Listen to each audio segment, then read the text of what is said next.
अस्सलाम वालेकुम to all of you. तो साथियों, कैसे आप सब लोग। आज के इस वीडियो में हम Indian army soldier general duty का एक ओरिजिनल से क्वेश्चन पेपर करने वाले हैं। अगर मैं इस ओरिजिनल क्वेश्चन पेपर की बात करूं तो लैंसडाउन उत्तराखंड का ये रहने वाला है। तो देखते हैं आज की इस वीडियो में आपका स्कोर कहां तक जा पहुंचेगा। ये जो हमारी ओल्ड ओरिजिनल क्वेश्चन पेपर्स की सीरीज चल रही है, इस पार्ट में देखते हैं कि आपका स्कोर कहां तक जा पहुंचेगा। आपको बताता चलूं, आप में से जितने भी लोग अग्निवीर के एस्पिरेंट्स से जिनका एग्जाम 13 नवंबर को होने वाला है या जिनकी प्रेडिक्शन 15 जैन को बताई जा रही है, और साथ ही साथ ऐसे भी जो एस्पिरेंट्स है अदर स्टेट से, बहुत सारे एस्पिरेंट्स ऐसे हैं जिनकी अभी दौड़ भी स्टार्ट नहीं हुई है, तो बहुत ही जल्द उनकी दौड़ स्टार्ट होने वाली है, रनिंग स्टार्ट होने वाली है, उसके बाद उनका एग्जाम लिया जाना है। तो आप भी अभी से एग्जाम की प्रिपरेशन कर सकते हो। यहाँ पे चाहे आप मेल कैंडिडेट हो, फीमेल कैंडिडेट हो, तो ये वीडियोस, ये सीरीज आपके लिए मोस्ट इंपॉर्टेंट सीरीज रहने वाली है। इसलिए चैनल पे जितने भी लोग नए हैं, चैनल को सब्सक्राइब करना ना भूलें। और अगर आपके वीडियो की क्वालिटी अच्छी नहीं आ रही है, जो पेपर है आपको क्लियर नहीं दिखाई दे रहा है, आपकी स्क्रीन पर राइट साइड में टॉप साइड पर 3 डॉट्स नजर आ रहे होंगे, वहां पे क्लिक करके आपको क्वालिटी का ऑप्शन नजर आएगा, वहां से आप वीडियो क्वालिटी एडजस्ट कर सकते हो और ये जो पेपर है आपको क्लियर दिखाई देगा। चलिए बढ़ते हैं हमारे क्वेश्चन की तरफ। सबसे पहले सेक्शन की तरफ, section A, that mean GK के पोर्शन की तरफ। तो देखते हैं कि इसमें से आप कितने प्रश्न सही कर पाओगे। देखिए, सबसे पहला क्वेश्चन क्या पूछा जा रहा है यहाँ पे। सबसे पहला question, where is the gateway of India situated. तो गेट वे ऑफ इंडिया की लोकेशन आपसे पूछी गई है, दिल्ली, जयपुर, मुंबई या इलाहाबाद। तो देखिए, अगर मैं गेट वे ऑफ इंडिया की बात करूं, इसकी लोकेशन कहां पे है, मुंबई में है, ठीक है ना। और इंडिया गेट की अगर मैं बात करूं, दिल्ली में इसकी लोकेशन है। और हवा महल की अगर मैं बात करूं, जयपुर में इसकी लोकेशन है। और मुंबई जो है लार्जेस्ट सिटी भी है, आप याद रख लें। लेकिन फिलहाल क्या पूछा जा रहा है, गेट वे ऑफ इंडिया पूछा जा रहा है। तो इसकी लोकेशन कहां पे है, मुंबई में है। यह है मुंबई मेरी जहां, दैट मीन सी पार्ट हमारा राइट आंसर होगा। इसके बाद देखिए नेक्स्ट प्रश्न क्या पूछा जा रहा है, wire did the uprising of 1857 start. 1857 से यहाँ पे मुराद क्या है, यहाँ पे मकसद क्या है, रिवोल्ट 1857, यानी कि मीनिंग जो है यही बता रही है कि जो रिवोल्ट 1857 है वो कहां से स्टार्ट हुआ था, मेरठ से, कानपुर से, लखनऊ से या झांसी से। तो इसके अलावा भी ये दरअसल अगर मैं बात करूं फर्स्टली कहां से स्टार्ट हुआ था, अच्छा चलो कोई बात नहीं, वो ज्यादा डीप हो जाएगा, लेकिन यहाँ पे आप सिंपल याद रख लेना। अगर मैं रिवोल्ट 1857 की बात करूं तो मेरठ से ये स्टार्ट हुआ था। ए पार्ट इसका सही आंसर होगा। इसके बाद देखिए नेक्स्ट क्वेश्चन पे हम आ जाते हैं, क्वेश्चन नंबर 3 पे हम आ जाते हैं, तीसरे प्रश्न पे हम आ जाते हैं। वायर was the who was the first film star to be nominated for Rajya Sabha. तो ऐसा पहला फिल्म स्टार कौन था जिसे राज्यसभा के लिए नॉमिनेट किया गया, मीना कुमारी, जया बच्चन, इसके बाद अजमी या नरगिस दत्त। तो यहां पे अगर मैं बात करूं नरगिस दत्त की, तो नरगिस दत्त ऐसी क्या थी, पहली फिल्म स्टार थी जिसे राज्यसभा के लिए नॉमिनेट किया गया था। दैट मीन डी पार्ट इसका सही आंसर है। इसके बाद देखिए नेक्स्ट क्वेश्चन यहां पे पूछा क्या गया है, हु डिस्कवर अमेरिका। तो अमेरिका की खोज किसके द्वारा की गई है, George Washington, Christopher Columbus, Vasco डा गामा या अलेक्जेंडर द ग्रेट। तो यहां पे देखिए सबसे पहले अगर मैं बात करूं अमेरिका की, तो अमेरिका की खोज किसके द्वारा की गई है, क्रिस्टोफर कोलंबस या कोलंबस आप कह लो। तो बी पार्ट हमारा सही आंसर होगा। और यहां पे अगर मैं वास्को डा गामा की बात करूं तो सी रूट टू इंडिया जो है वास्को डा गामा के द्वारा डिस्कवर किया गया था, या वास्को डी गामा आप कह लो, सीधी सी बात है। तो सी रूट टू इंडिया जो है इसी के द्वारा डिस्कवर किया गया था। इसके बाद देखिए नेक्स्ट क्वेश्चन, 5वां प्रश्न, the head of the air force is called. तो जो एयरफोर्स का हेड होता है उसे किस नाम से जाना जाता है, air chief marshal, wing commander, chief of army staff या कमांडर। तो यहां पे अगर मैं बात करूं एयरफोर्स के हेड की, तो उसे जो है एयर चीफ मार्शल के नाम से जाना जाता है। दैट मीन ए पार्ट हमारा सही आंसर होगा। इसके बाद देखिए next question, Thar desert is located in which country. तो थार डेजर्ट की आपसे आप जो है लोकेशन पूछेगी, किस कंट्री में थार डेजर्ट पाया जाता है, इंडिया में, इजिप्ट में, मंगोलिया में या अफगानिस्तान में। तो सीधी सी बात है, इजी सा क्वेश्चन है। ए पार्ट इंडिया में जो है थार डेजर्ट की लोकेशन है, दैट इज ए पार्ट इसका सही प्रश्न होगा, सही ऑप्शन होगा। इसके बाद देखिए next question, question number 7, Delhi was early known as. तो इंपॉर्टेंट पॉइंट है, यहां पे नोट कर लेना, आपको बताना कि दिल्ली को पहले किस नाम से जाना जाता था, दिल्ली का पुराना नाम क्या था, गया, पाटलिपुत्र, न्यू दिल्ली या इंद्रप्रस्था। तो यहां पे अगर मैं बात करूं दिल्ली की, तो इसे पहले इंद्रप्रस्था के नाम से जाना जाता था। दैट मीन डी पार्ट हमारा सही आंसर होगा। देखिए माय डियर फ्रेंड्स, यहां पे आपको भी कोऑपरेट करना पड़ेगा। अगर क्वालिटी अच्छी नहीं आ रही है तो आपको मैनेज करना पड़ेगा, क्योंकि यहाँ पे मैं पूरी कोशिश कर रहा हूँ वीडियो एचडी मोड में लाऊं और साथ साथ जितना मुझे हो सकता है उतना मैं क्लियर लाने की कोशिश कर रहा हूँ, क्योंकि ये ओरिजिनल पेपर है, इसी तरह से दिखाई देते हैं। तो इनको मैं टाइप भी कर सकता हूँ लेकिन उसमें कुछ मजा नहीं आता, उसमें फीलिंग नहीं आती है। जो मजा ओरिजिनल पेपर को देखने में आता है, ओरिजिनल पेपर को करने में आता है, वो पीडीएफ में नहीं आता है। दैट इज वाई मैं इसलिए इसी तरह से इंक्लूड कर रहा हूँ। वैसे मेरे ख्याल से क्वालिटी अच्छी आ रही है, क्वालिटी का कोई इश्यू नहीं है। जिसका इश्यू होगा वो एचडी मोड में ला सकता है अच्छी तरह से। इसके बाद देखिए नेक्स्ट क्वेश्चन यहाँ पे क्या पूछा गया है, डैश इज द, यहाँ पे क्या दिखा गया है, नेचुरल सोर्स ऑफ हीट। तो नेचुरल सोर्स हीट का इनमें से क्या है, स्टार्स है, सन है, मून है या अर्थ है। तो इजी सा क्वेश्चन है, बी पार्ट, दैट मीन सन क्या है, नेचुरल सोर्स ऑफ हीट कहलाता है, दैट मीन बी पार्ट हमारा सही आंसर होगा। इसके बाद देखिए नेक्स्ट क्वेश्चन यहाँ पे, परन Kumar Sharma was a famous. तो यहां पे आपको बताना है कि परन कुमार शर्मा, इसका संबंध किसके साथ है, कार्टूनिस्ट, म्यूजिशियन, फोक आर्टिस्ट या इकोनॉमिस्ट। तो अगर मैं परन कुमार, ठीक है ना, परन कुमार शर्मा की बात करूं तो ये कार्टूनिस्ट है, दैट मीन ए पार्ट हमारा राइट आंसर होगा। हर एक पॉइंट इंपॉर्टेंट है, एक एक पेपर को देख लेना, एक एक पॉइंट को देख लेना, एक मार्क्स बाद में डिपेंड करता है आपकी सिलेक्शन बनने के लिए। तो इसलिए कोई भी पॉइंट यहाँ पे नहीं छोड़ना, आपके लिए इंपॉर्टेंट है। इसके बाद देखिए नेक्स्ट क्वेश्चन, यहाँ पे क्वेश्चन नंबर 11 क्या कह रहा है, white colour in our flag, that mean जो इंडिया का फ्लैग है उसमें जो व्हाइट कलर है वो क्या दिखाता है, वो क्या यहाँ पे इंडिकेट करता है, स्ट्रगल, पीस, वीकनेस या सैक्रिफाइस। तो यहाँ पे अगर मैं व्हाइट कलर की बात करूं तो जो इंडियन फ्लैग का व्हाइट कलर होता है वो क्या सिग्निफाई करता है, वो क्या इंडिकेट करता है, peace and truth, that mean B part हमारा राइट आंसर होगा।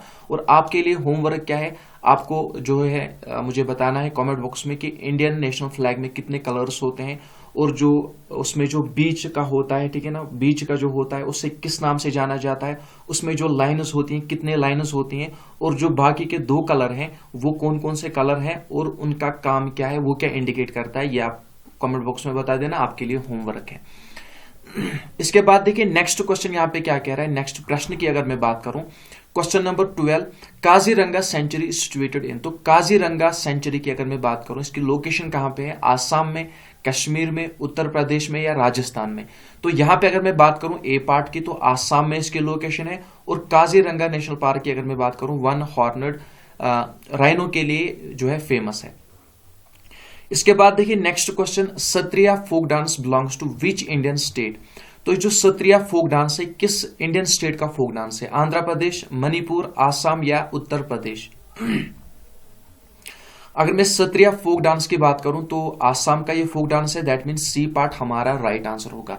इस वक्त मेरा गला बैठा हुआ है, मैं दिन भर घर में नहीं था तो थोड़ी बहुत थकावट है तो इसलिए हो सकता है कि साउंड में कुछ दिक्कत आ जाए, तो उसे मैनेज कर लेना।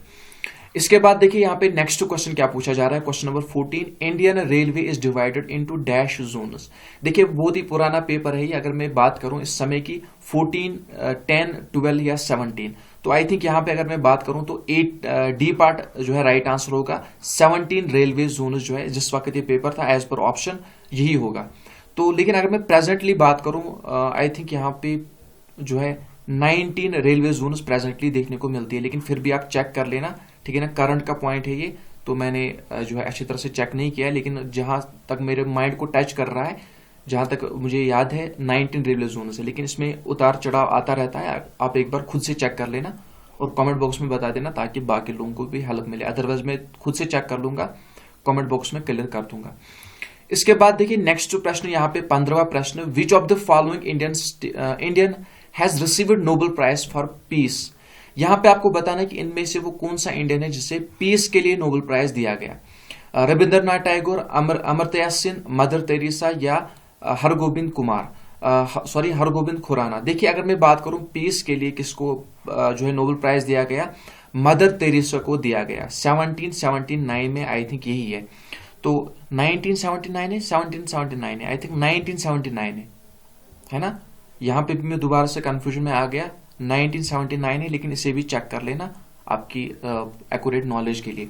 और यहां पे अगर मैं बात करूं मदर टेरेसा को जो है पीस के फील्ड में मिला है, दैट मीन सी पार्ट ही हमारा सही आंसर होगा। और इसके बाद अगर मैं रविंद्रनाथ टैगोर की बात करूं तो इसे जो है लिटरेचर के फील्ड में जो है नोबेल प्राइज मिला है।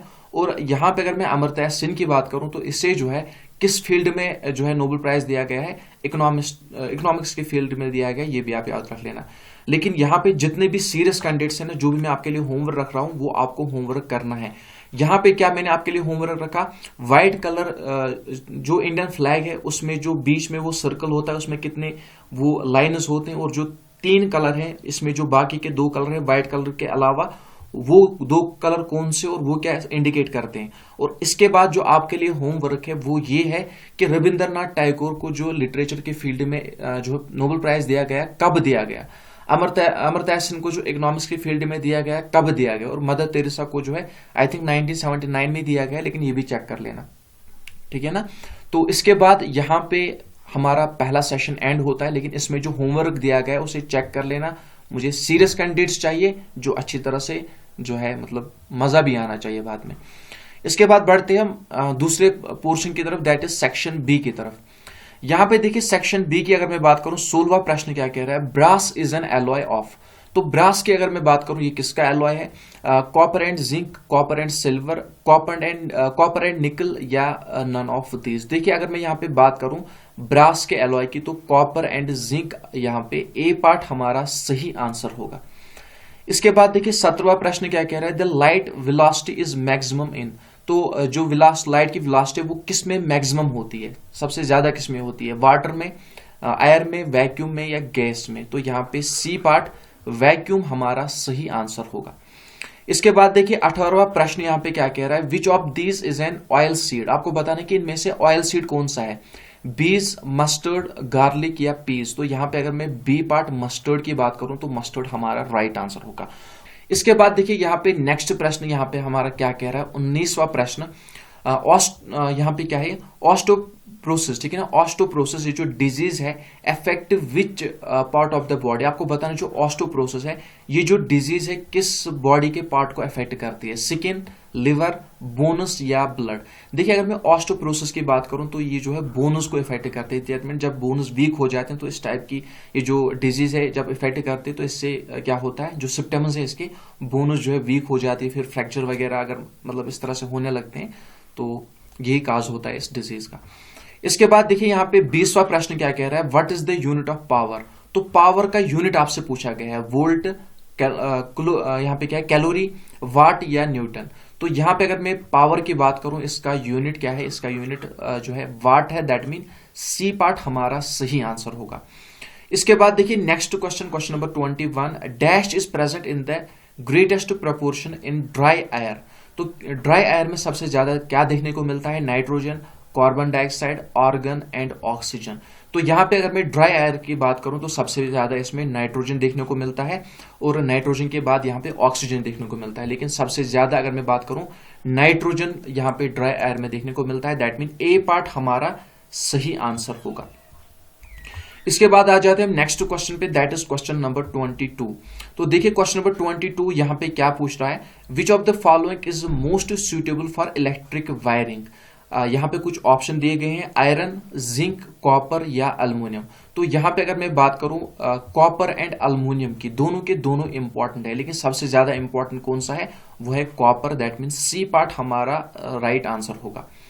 इसके बाद देखिए नेक्स्ट क्वेश्चन क्या कह रहा है, विच of the following is used in thermometer. तो आपको बताना है कि इनमें से जो है थर्मामीटर में क्या यूज किया जाता है, गोल्ड, मरकरी, सिल्वर, या कॉपर। तो यहाँ पे अगर मैं बात करूं नहीं कहां पे चला गया, मरकरी की अगर मैं बात करूं, मरकरी की अगर मैं बात करूं थर्मामीटर में इसका प्रयोग किया जाता है, यूज किया जाता है। और साथ साथ थर्मामीटर जो है ये किस में यूज किया जाता है, ये बैरोमीटर में भी यूज किया जाता है बिकॉज ऑफ हाई डेंसिटी। और यहां पे अगर मैं बात करूं आपके होमवर्क की साइंस के पोर्शन में, वो ये है कि गोल्ड की सिंबल क्या है, सिल्वर की सिंबल क्या है, कॉपर की सिंबल क्या है, और मरकरी की सिंबल क्या है, ये आपको देखना है और खुद से चेक कर लेना है। जो भी मैं होमवर्क रख रहा हूं सीरियस कैंडिडेट्स अच्छी तरह से जो है कमेंट बॉक्स में आंसर करेंगे, इंपॉर्टेंट रहेगा, इससे आपकी ही नॉलेज गेन होगी। और कमेंट बॉक्स में आंसर करोगे दूसरे लोग भी उससे फायदा उठा पाएंगे। इसके बाद देखिए next question, dash is essential in soil for plant growth. तो आपको बताना है कि इनमें से जो है प्लांट ग्रोथ के लिए सॉइल में क्या होना चाहिए, क्या अनिवार्य होना चाहिए, जरूरी क्या होना चाहिए, ऑक्सीजन, नाइट्रोजन, कार्बन डाइऑक्साइड, या हाइड्रोजन। तो यहाँ पे नाइट्रोजन जरूरी है, दैट मीन बी पार्ट हमारा सही आंसर होगा। इसके बाद देखिए next question, that is question number 25। तो 25 क्वेश्चन की अगर मैं बात करूं, ए होमोजेनस मिक्सचर ऑफ 2 और मोर मेटल्स इज कॉल्ड। तो 2 या 2 से ज्यादा मेटल्स का जो होमोजेनस मिक्सचर है उससे क्या कहते हैं? फाइबर, पॉलीमर, एलॉय या कंपाउंड। तो उसे एलॉय कहते हैं, दैट मीन सी पार्ट हमारा सही आंसर होगा। इसके बाद देखिए 26 नंबर question, saliva helps in digestion of. तो सिलेवा जो है किसको डाइजेस्ट करने में हेल्प करता है? फाइबर, फैट्स, ऑयल या प्रोटीन्स। तो फैट्स को डाइजेस्ट करने में हेल्प करता है, दैट मीन बी पार्ट हमारा राइट आंसर होगा। और फैट्स की जगह अगर स्टार्च होता तो स्टार्च भी हमारा राइट आंसर था, ये भी याद रख लेना, ठीक है ना। STARCH, स्टार्च हो या फाइबर हो, दोनों के दोनों जो है हमारा सही आंसर होगा, ये याद रख लेना। इसके बाद देखिए next question, snacks belongs to which animal class. तो स्नैक्स जो है जो सांप वगैरह है, जनजाति जो है, किस एनिमल क्लास से बिलोंग करते हैं? यहाँ पे अगर मैं बात करूं रेप्टाइल्स की कैटेगरी में आते हैं, दैट मीन यहाँ पे डी पार्ट हमारा राइट आंसर होगा। इसके बाद देखिए next question, question number 28, which is the largest bone in the human body. तो ह्यूमन बॉडी की लार्जेस्ट बोन आपसे पूछी गई है। रेडियस, यहाँ पे चलिए डायरेक्टली यहाँ पे तबिया फीमर बोन है, ठीक है ना, फीमर बोन है, दैट मीन सी पार्ट हमारा राइट आंसर होगा। इसके बाद देखिए ब्रोमीन पूछा गया है। ब्रोमीन क्या है? प्लास्टिक है, मेटल है, मेटलॉइड है या नॉन मेटल है? तो ब्रोमीन की अगर मैं बात करूं, ये एक नॉन मेटल है, डी पार्ट हमारा राइट आंसर होगा। इसके बाद जो हमारा आखिरी प्रश्न है 30 number question, intensity of earthquake is measured on. तो जो इंटेंसिटी होती है अर्थक्वेक की वो किससे नापी जाती है? सेकेंड स्केल से या यहाँ पे क्या है, मर्करी स्केल से, वेटिंग स्केल से या रिक्टर स्केल से। तो अगर मैं यहाँ पे इंटेंसिटी ऑफ अर्थक्वेक की बात करूं तो रिक्टर स्केल से नापी जाती है, दैट मीन डी पार्ट हमारा सही आंसर होगा। अभी आपको यहाँ पे वीडियो को स्किप नहीं करना है। देखिए जितने भी आप में से नए कैंडिडेट्स है, यहाँ पे चैनल को सब्सक्राइब करना ना भूले। और यहाँ पे आप कहाँ से मुझे देख रहे हो, ठीक है ना, आप कहां से मुझे देख रहे हो और आज की वीडियो में आपका स्कोर क्या गया है वो आपको मुझे कमेंट बॉक्स में बताना है, ये आप याद रख लेना। और आपको बताता चलूं कि अगर अभी तक आपने जो है 16 अक्टूबर का जो ओरिजिनल पेपर है, बिल्कुल एक तो हुआ मतलब ओरिजिनल पेपर को कन्वर्ट करना, लेकिन बिल्कुल जो पेपर पूछा गया था वही पेपर है, बिल्कुल वही पेपर है, ओरिजिनल पेपर जो कि पूछा गया था, जिस तरह से ऑप्शन थे, जो पेपर था, जिस तरह से ये पेपर मैं आपको करा रहा हूं, बिल्कुल इसी तरह से ओरिजिनल पेपर है 16 अक्टूबर का। तो जिसने आप में से नहीं देखा है, कमेंट बॉक्स में आपको वीडियो की लिंक मिल जाएगी, वहां से आप पहले कमेंट कर देना कि आप कहां से मुझे देख रहे हो, कितना स्कोर आपका हुआ, और साथ ही साथ यहाँ पे जो है किस डिस्ट्रिक्ट से आप मुझे देख रहे हो वो भी आप मुझे बता देना। और उस वीडियो को जरूर देखना, पिन कमेंट में आपको लिंक मिल जाएगी। ओरिजिनल पेपर है एज इट इज, केवल और केवल जेकेपी स्मार्ट चैनल पे आपको ओरिजिनल पेपर वो दिखाया जाएगा, बाकी कहीं पे नहीं दिखाया जाएगा। तो आप जाके उसे देख सकते हो और वहां पे देख सकते हो कि आपका स्कोर कहां तक जा पहुंचेगा। तो चलिए जाइए जल्दी से कमेंट बॉक्स में, वहां पे अपना स्कोर, अपना डिस्ट्रिक्ट और साथ ही साथ उस पर बाद में क्लिक करना, लिंक मिल जाएगी।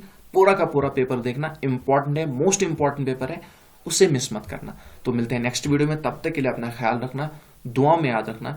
अस्सलाम वालेकुम वरहमतुल्लाहि वबरकातुहू।